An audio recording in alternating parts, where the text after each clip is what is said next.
स्वागत है आपका आज के इस दमदार वीडियो में।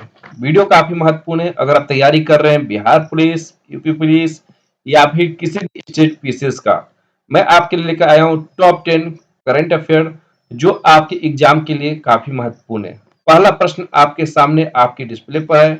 प्रश्न बोल रहा है, डीबीएस बैंक इंडिया ने किसे प्रबंधन निदेशक नियुक्त किया है। आपके सामने 5 ऑप्शन दिया गया है। इन 5 ऑप्शनों में से आप किसी एक ऑप्शन को चुन सकते हैं। आप 5 ऑप्शन में से किसी एक ऑप्शन को चुनिए। 1, 2, 3, 4, 5।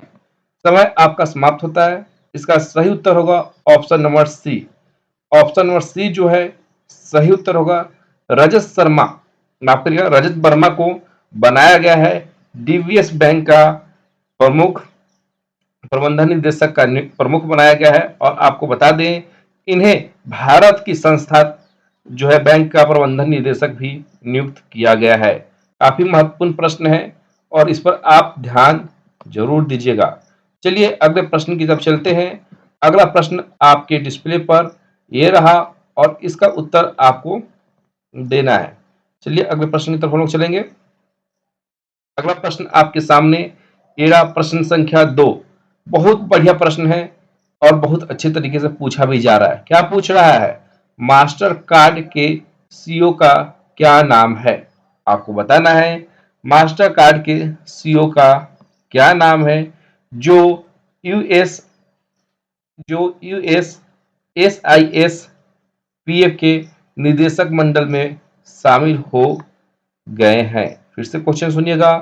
क्वेश्चन पूछ रहा है, मास्टर कार्ड के सीईओ का क्या नाम है जो यूएस यूएसआईएस पीएफ के निदेशक मंडल में शामिल हो गए हैं। आपकी डिस्प्ले पर 5 ऑप्शन है।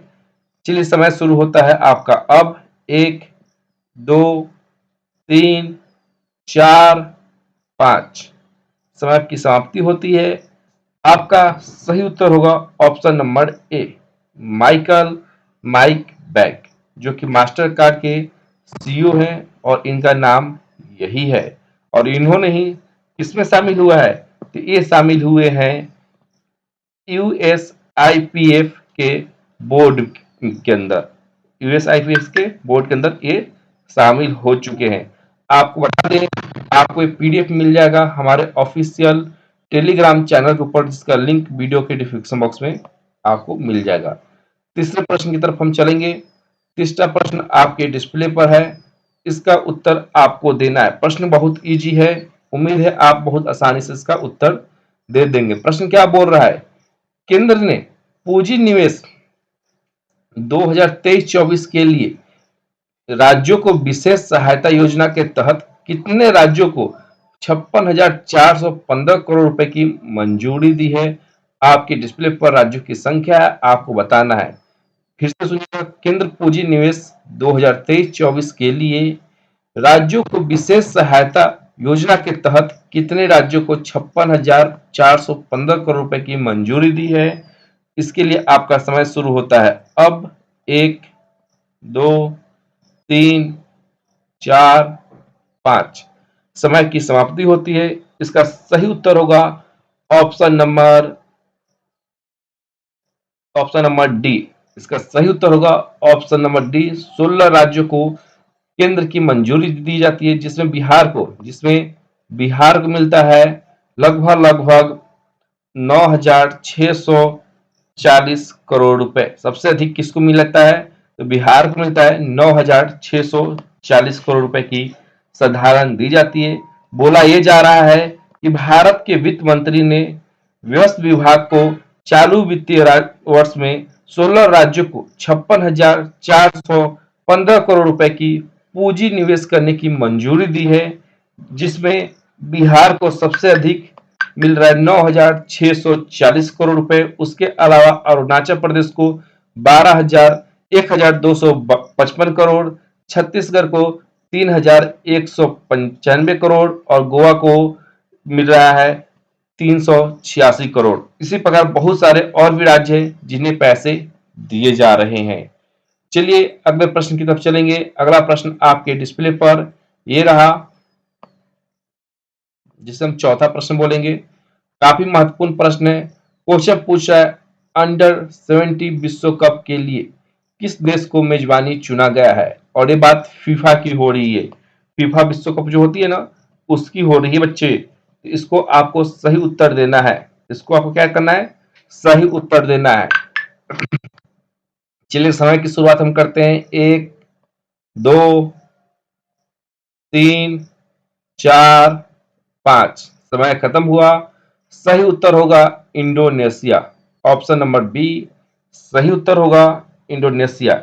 इंडोनेशिया को मिला है अंडर 70 विश्व कप करने की मेजबानी, जो कि काफी महत्वपूर्ण है। आपको बता दें इंडोनेशियाई मुद्रा जो है, इंडोनेशिया का मुद्रा है। और ब्राजील में जो है इस वक्त फीफा अंडर 70 का करेंट चैंपियन है। ब्राजील जो है फीफा अंडर 70 का करेंट चैंपियन भी है। चलिए अगले प्रश्न की तरफ चलेंगे मेरे बच्चे। अगला प्रश्न आपके डिस्प्ले पर ये रहा। क्वेश्चन क्या बोल रहा है?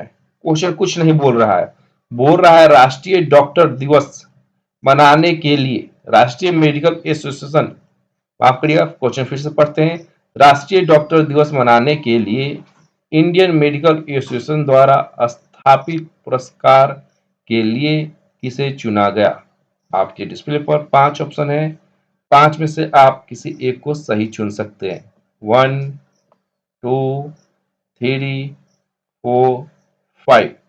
आपका समय समाप्त होता है और इसका सही उत्तर होगा ऑप्शन नंबर डी, डॉक्टर के गोपाल। डॉक्टर के गोपाल को राष्ट्रीय डॉक्टर दिवस मनाने के लिए इंडियन मेडिकल एसोसिएशन द्वारा स्थापित पुरस्कार के लिए चुना गया है। आपको बता दें ये जो आपको चुना गया है, इसकी शुरुआत हुई थी 1928 में। 1928 में शुरुआत हुई थी। और ये जो डॉक्टर दिवस मनाया जाता है, ये मनाया जाता है डॉक्टर विधान चंद्र राय के याद में, जो एक महान डॉक्टर थे। उसके अलावा राजनेता और स्वतंत्रता संग्राम के स्वतंत्रता सेनानी भी थे। तो ये 5 प्रश्न आपके खत्म हो चुके हैं। आप काफी अच्छे से उत्तर भी दे रहे हैं। चलिए अगले प्रश्न की तरफ हम बढ़ेंगे। अगला प्रश्न आपके डिस्प्ले पर ये रहा। पूछ रहा है क्या?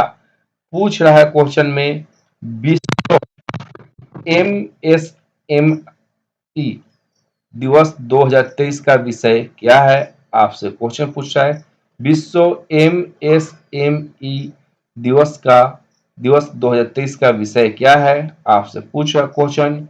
1 2 3 4 5। ये रहा आपका समय समाप्त की घोषणा। इसका सही उत्तर होगा ऑप्शन नंबर ए। सही उत्तर होगा ऑप्शन नंबर ए। चलिए 7वें प्रश्न की तरफ हम बढ़ेंगे। 7वां प्रश्न आपके डिस्प्ले पर ये रहा। इसको उत्तर आपको देना है और इसके लिए आपके पास समय है कितने मिनट? तो 5 सेकंड का है।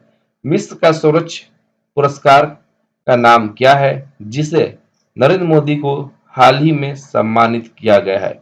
मोदी जी मिस्र दौरे पर गए थे अमेरिका दौरे के बाद, तो हाँ उन्हें मिस्र का सर्वोच्च नागरिक पुरस्कार दिया गया था। आपको उसका नाम बता देना है। आपको उसका सिर्फ नाम बता देना है। आपका समय शुरू होता है अब। 1 2 3 4 5। समय की समाप्ति होती है। इसका सही उत्तर होगा ऑप्शन नंबर जो होगा सी। ऑप्शन सी जो होगा वो सही उत्तर होगा। क्यों होगा? क्योंकि यहाँ पर दिया है ऑर्डर ऑफ द नील।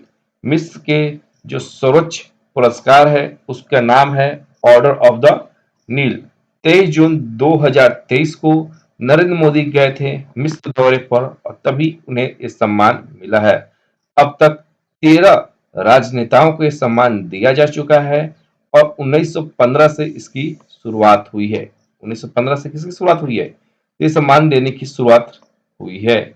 चलिए अगले प्रश्न की तरफ चलेंगे। अगला प्रश्न आपके डिस्प्ले पर ये रहा। प्रश्न क्या बोलता है हम देखेंगे। प्रश्न बोल रहा है किस राज्य सरकार ने नशीली दवाओं के खतरे से निपटने के लिए एक विशेष टास्क फोर्स स्थापित किया है? आपको बताना है।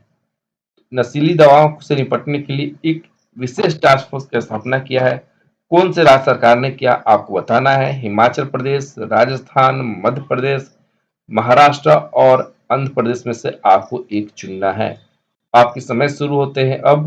1, 2, 3, 4, 5। समय की समाप्ति होती है और सही उत्तर होगा ऑप्शन नंबर ए। सही उत्तर होगा ऑप्शन नंबर ए, हिमाचल प्रदेश। ऑप्शन नंबर ए जो होगा सही उत्तर होगा। हिमाचल प्रदेश के जो मुख्यमंत्री हैं सुक्खू, उन्होंने ही हाल ही में एक टास्क फोर्स का गठन किया है ताकि नशा मुक्त क्षेत्र बनाया जा सके हिमाचल प्रदेश को। चलिए अंतिम और आखिरी प्रश्न की तरफ हम बढ़ रहे हैं धीरे धीरे। अगला प्रश्न आपके डिस्प्ले पर है और इसका प्रश्न आपके यहाँ दिखाई दे रहा होगा। प्रश्न क्या बोल रहा है? किस सशस्त्र बल ने आकृति संचालन पर ध्यान केंद्रित करते हुए रन विजय अभियान की शुरुआत की? आपके क्वेश्चन फिर से मैं पढ़ देता हूं। क्वेश्चन क्या बोल रहा है? किस सशस्त्र बल ने आकृति संचालन पर ध्यान केंद्रित करते हुए रन विजय अभियान की शुरुआत की? आपके डिस्प्ले पर ये रहा 4 ऑप्शन। इन 4 ऑप्शनों में 5 ऑप्शन, इन 5 ऑप्शनों में से एक आपको चुनकर सही उत्तर बता देना है। चलिए, पहला उत्तर है वायुसेना, उसके बाद है भारतीय वायुसेना, भारतीय सेना, भारतीय सशस्त्र बल, भारतीय नौसेना, भारतीय तटरक्षक।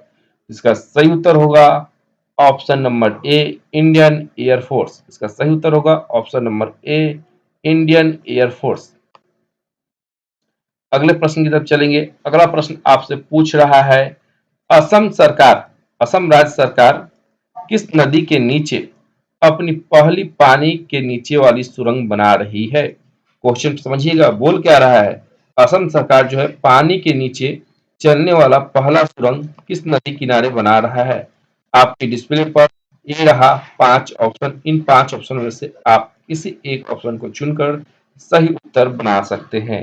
तो इसका सही उत्तर होगा ऑप्शन नंबर डी, ब्रह्मपुत्र नदी पर ये पुल बनाई जा रही है। और इसी के साथ आज की ये क्लास खत्म होता है। उम्मीद है आपको क्लास पसंद आया हो। ऐसे ही वीडियो देखने के लिए चैनल को सब्सक्राइब कर ले। जय हिंद।